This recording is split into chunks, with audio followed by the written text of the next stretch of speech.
हाथ में आ गया है आपका कॉस्टिंग का पेपर और ये रहा मेरे हाथ में एमसीक्यूज। बस इस एमसीक्यू वाले पेपर में एक ही दिक्कत है कि बच्चे ने सारा मार्क कर रखा है। तो आपको बस एक काम करना है, अगर आपको एमसीक्यू सॉल्यूशन चाहिए तो पेपर का रिव्यू दूंगा आपको, कैसा पेपर था, इजी डिफिकल्ट, और क्वेश्चन कहां से थे ये भी दिखाऊंगा आपको, डिजिट भी दिखाऊंगा कि क्वेश्चन कहां से आया। इस वाले नंबर पे जो बच्चे ने मार्क ना कर रखे हो, जितने भी मेरे पास अभी तक एमसीक्यूज आए हैं वो सारे या तो टेलीग्राम पे आप मुझे पर्सनली भेज देना या इस नंबर पर आप व्हाट्सएप कर देना, तो मैं एमसीक्यू सॉल्यूशन आपके लिए लेके आऊंगा। पूरा मार्क्ड है पेपर, उसमें समझ में नहीं आ रहा कि मैं कहां मार्क करके लिखूंगा, ठीक है। अब जल्दी से मैं बताता हूं कि पेपर कहां से आया, कैसा आया। तो जिस तरीके से पेपर को मैंने अभी देखा है तो मुझे नहीं लगता बिल्कुल भी बहुत ज्यादा डिफिकल्ट पेपर था। हाँ, जब बच्चे सॉल्व करने बैठे होंगे तो थोड़ा सा टाइम कंज्यूमिंग रहा होगा।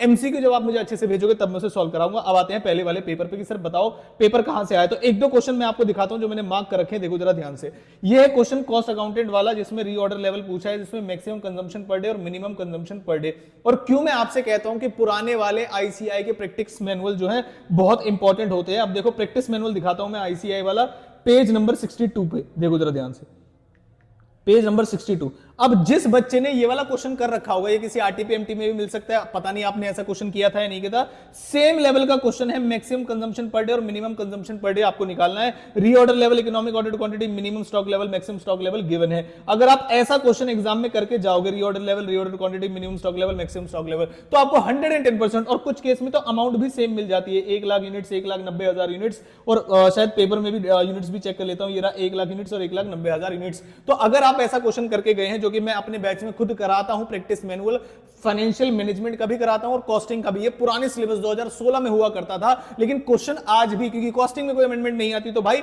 प्रैक्टिस मैनुअल जरूर करके जाइए और मुझे कमेंट बॉक्स में कमेंट करके बताना कि क्या आप ऐसा क्वेश्चन करके गए थे। फिर दिखाता हूं आपको अगला वाला क्वेश्चन, एक और जो मैंने मार्क किया है। ये तो बड़ा सिंपल क्वेश्चन था। देखो हॉल से रोवन का, और मैंने अपनी एबीसी कैटेगरी में बताया था आपको कि हॉल से बहुत बहुत बहुत इंपॉर्टेंट होता है, और वहीं से क्वेश्चन आपको आया है। तो ये रहा आपका कि आप हॉल से वाला, और जो मैंने स्ट्रेटेजी बताई थी, आई होप आपने वो फॉलो की होगी, और उसमें से जो मैंने टॉपिक वाली स्ट्रेटेजी आपको दी थी, चाहे वो ब्रेक इवन पॉइंट की हो या टर्नओवर रेशियोज की हो, तो आप पक्का करके गए होंगे, ठीक है। उसके बाद नेक्स्ट क्वेश्चन आया आपका प्रोसेस वाला, और काफी सारे बच्चे बोलते हैं कि सर प्रोसेस में बस इक्विवेलेंट प्रोडक्शन ही, लेकिन जब आप मेरी कॉस्टिंग वाली स्ट्रेटेजी देखोगे, मैं दिखाता हूं आपको, कॉस्टिंग कंपाइलर टॉपर स्ट्रेटेजी, देखो जब आप ये वाली स्ट्रेटेजी देखोगे जो मैंने डाली हुई थी, पता नहीं आपको दिख रही होगी या नहीं, मैं जल्दी से दिखाता हूं।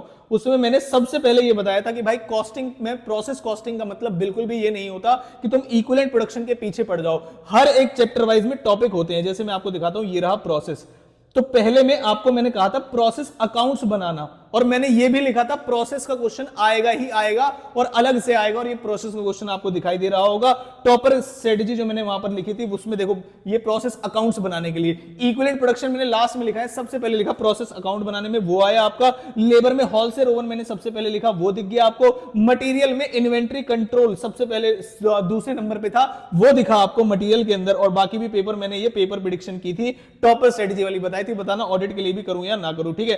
प्रोसेस में प्रोसेस अकाउंट्स आपसे पूछ लिया उसने, और स्टैंडर्ड में आता हूं मैं, अभी क्वेश्चन देखता हूं फटाफट से, फिर से मैं आ गया पेपर में, और कहां से क्वेश्चन आए वो भी दिखाता हूं आपको जल्दी से। ये रहा, ये हमारी बुक है एक, जिससे हम कॉस्टिंग पढ़ाते हैं, उसमें ये पूछा गया है कि XYZ ट्रांसपोर्ट करता है, एक टाउन है A से लेके B तक 25 किलोमीटर अपार्ट है। जो अपनी वाली बुक है कॉस्टिंग की, जल्दी से मैं निकालता हूं, उसमें एक क्वेश्चन है, सबसे पहला ही क्वेश्चन है, ट्रांसपोर्ट कंपनी है, वहां पर 25 की जगह 20 किलोमीटर है।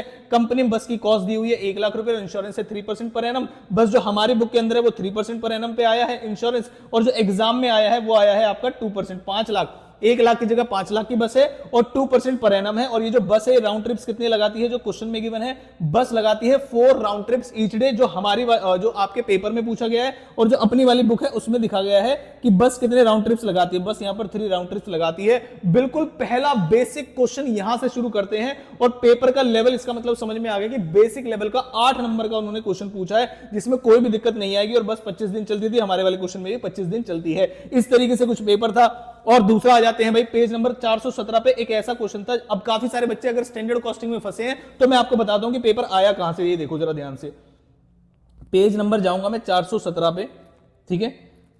अगर आपको पेपर मुश्किल लगा तो इसका मतलब आप टीचर्स की बुक पढ़ते रह गए, आईसीआई ओरिएंटेड काम नहीं किया आपने। देखो जरा ध्यान से, क्वेश्चन नंबर 15 में देखो जरा क्या पूछा है उन्होंने। एक्चुअल लेबर दिए हैं, स्टैंडर्ड आवर्स फॉर रिक्वायर्ड दिया है, लेबर एफिशिएंसी दिया है, ये सब चीजें प्रैक्टिस मैनुअल का क्वेश्चन है। और इधर आ जाइए, देखिए एक्चुअल लेबर रेट पूछा है आपसे, स्टैंडर्ड आवर्स फॉर एक्चुअल यहां पर 7000 यूनिट्स गिवन है, और अगर आपको प्रैक्टिस मैनुअल में आ जाएंगे यहां पर 6000 यूनिट्स गिवन है। फिर लेबर की एफिशिएंसी पूछी है आपसे, स्टैंडर्ड लेबर कॉस्ट पूछी है और actual labour cost per unit पूछी है। लेबर की efficiency, standard labour cost per unit और actual labour cost per unit पूछी है आपसे। और वेरिएंसेस गिवन है, लेबर रेट वेरिएंसेस गिवन है 71,280, और जो प्रैक्टिस मैनुअल है उसमें गिवन है जो लेबर वेरिएंसेस है 68,000, और ये भी एडवर्स है।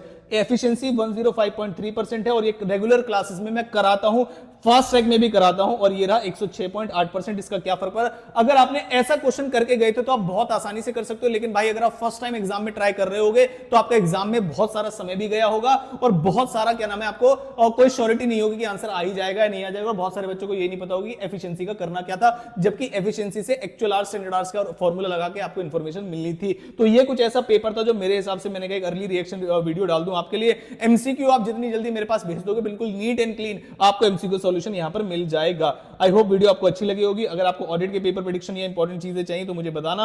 और मुझे लग रहा था काफी ज्यादा ट्रिकी आएगा पेपर, लेकिन नॉर्मल पेपर था, इसका मतलब अब या तो ऑडिट या एफएमएसएम कुछ ना कुछ गड़बड़ होने वाली है। तो वीडियो में एमसीक्यू सॉल्यूशन जरूर चाहिए, पहले तो ये बताना एमसीक्यू सॉल्यूशन चाहिए या नहीं चाहिए, तो वो आप वीडियो में कमेंट करके बताएंगे। और दूसरा क्या नाम है, हमारे टेलीग्राम चैनल को जरूर फॉलो करेंगे। एफएम में बहुत सारी हेल्प मैं आपकी करने वाला हूं। अगर हमारे 15,000 सब्सक्राइबर हो जाते हैं तो मैं आपके लिए एफएम के जो स्टडी मेट, इसी तरीके के क्वेश्चन प्रैक्टिस जो मैं आपको प्रैक्टिस मैनुअल दिखा रहा हूं आईसीआई का, उसका पूरा प्रैक्टिस बैच आपको फ्री ऑफ कॉस्ट दे दूंगा। तो आई होप आप वीडियो को लाइक भी करेंगे, सब्सक्राइब भी करेंगे और सभी से शेयर भी करेंगे। मिलता हूं आपसे किसी इंपॉर्टेंट वीडियो के साथ। Thank you so much.